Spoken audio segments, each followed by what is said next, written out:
Right Rana साहब, ख्वाजा साद रफीक साहब कह रहे थे, उन्होंने अपने एक्स पे ये लिखा भी कि पीपल्स पार्टी के लामहदूद माली वसाइल के मुकाबले में फंड्स ना होने के बायस नून लीग गिलगित बल्तिस्तान इलेक्शंस में पीछे रही।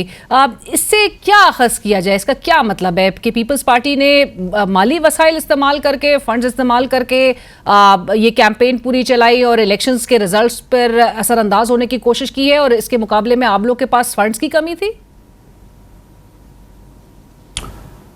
देखिए, वो उनकी राय है। इसकी जो डिटेल्स मैं तो नहीं जानता, लेकिन बहरहाल इलेक्शन में ख़र्चा तो होता है। हमारे लोगों ने भी खर्चा किया है, उनके लोगों ने किया है।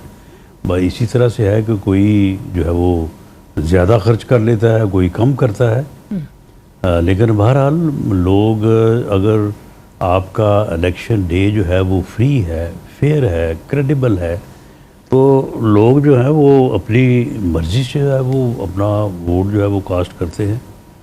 कोई ऐसा तो नहीं है कि आप ने किसी को जो है वो पैसे दिए हैं तो उसने आपको वोट दिया है। ठीक है, कोई 2-4-5% लोग ऐसे भी होते हैं। तो ये सारी चीज़ें जो है, ये किसी एक चीज़ को आप मेरा नहीं ख्याल कि इस तरह से जो है वो हर चीज़ पे हावी जो है वो तसव्वुर किया जा